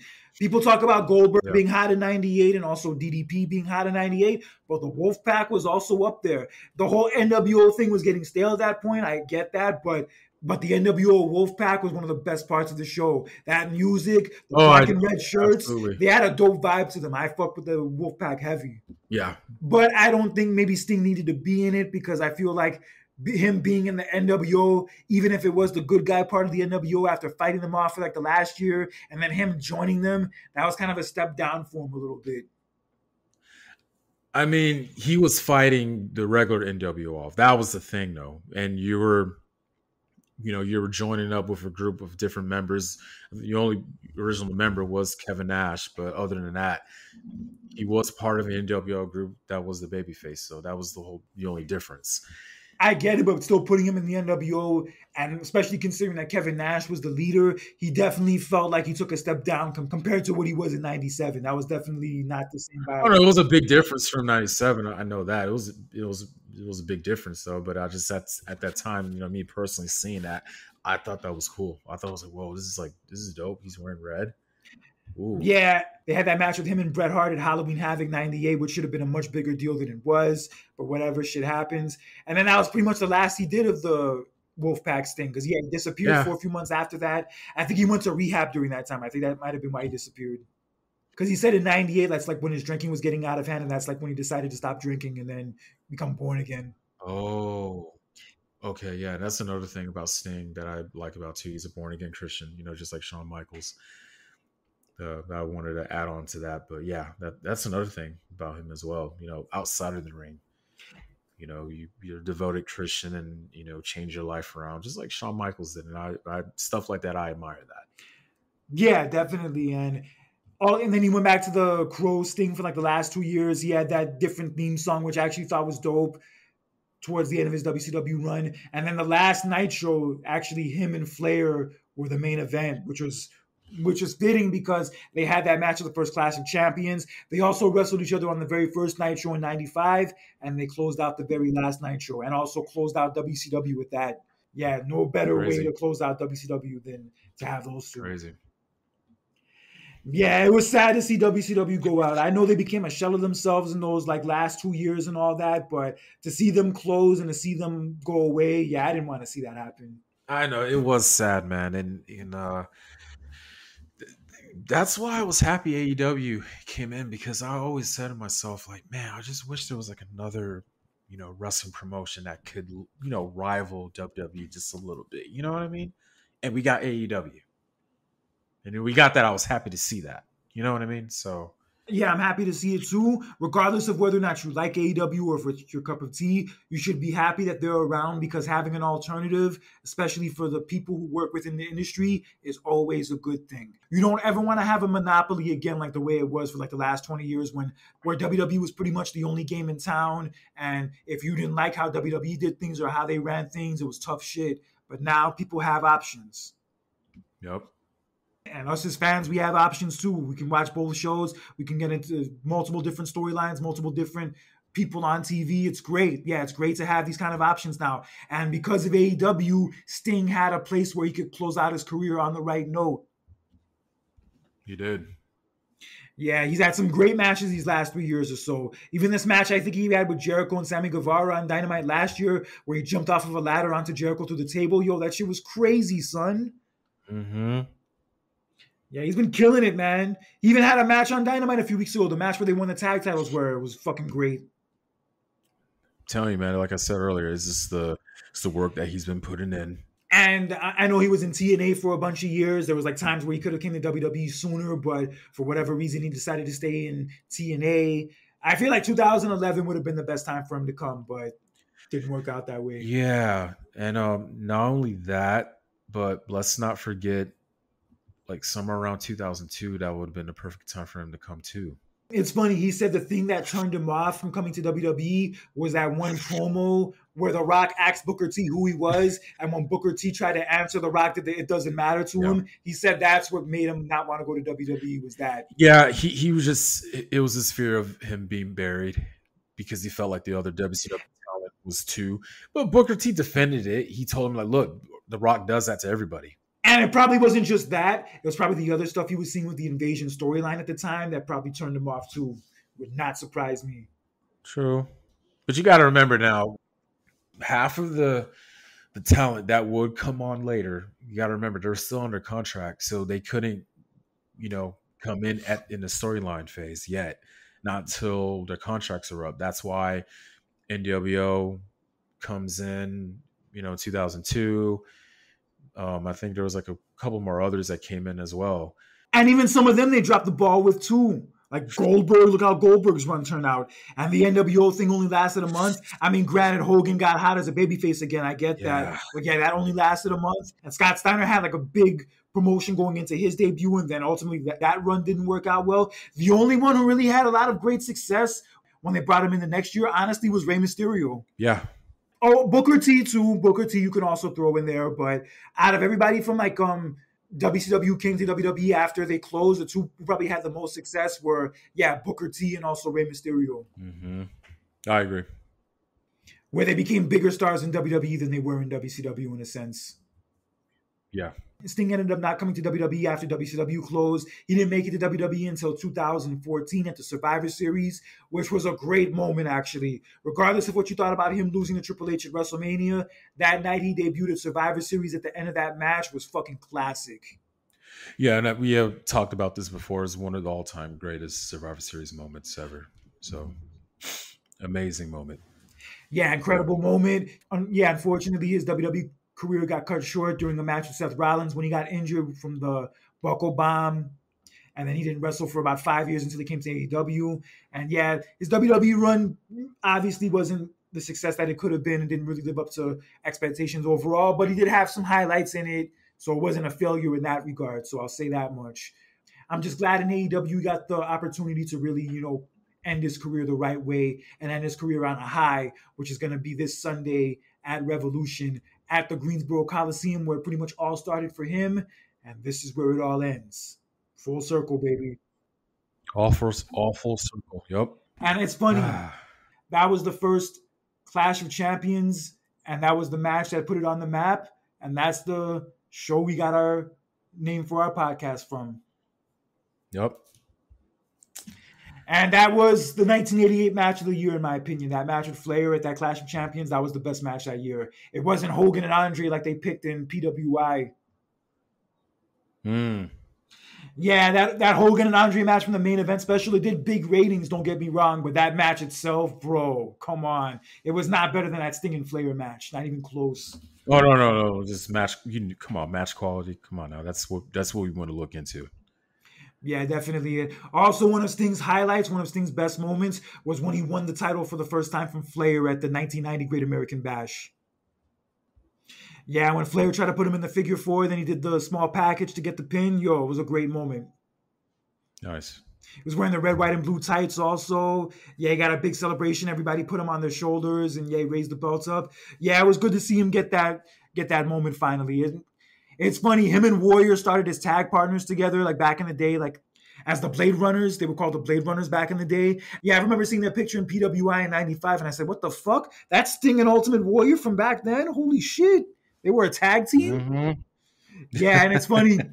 They both were a tag team together back then. And then in 1990, in that same year, they both won the championships for their respective companies. Yeah, Sting beat Flair and Warrior beat Hogan. And everybody thought they were both going to be like the ones to carry their respective companies into the 90s. And in reality, from that standpoint, it didn't work out, as both of them lost the titles at the beginning of the following year. Yeah, Sting and Ultimate Warrior both lost the titles from those title runs in January of 91. Wow. Sting at that time wasn't like, the difference in business that they thought he would be. And I think at one point they had him do that storyline with RoboCop. Yeah, that's one storyline with RoboCop like happened during that period. So yeah. And also a big thing was the fact that WCW sucked during that time. WCW was falling off hard. So yeah, it just didn't really pan out. But overall, incredible career, one of the best careers in the history of wrestling, period. And it's going to be sad to see come to an end Sunday, but I'm looking forward to seeing what he pulls out in his final match. It's going to be popping. I bet. All right, but yes, we have AEW Revolution this Sunday. We are on the road to WrestleMania. And check out the new A&E documentary that dropped this past Sunday about Randy Orton. It was very interesting, very good stuff. And it basically films him like hanging out at his house like with his wife and his kids and stepkids, and like they're going through like his old stuff from like back in different parts of his career, like his tights like from his first match on SmackDown, his tights that he wore when he won the title at SummerSlam 04. Yeah, it's a really cool documentary. Yeah, you really learn a lot. Gotta check that out.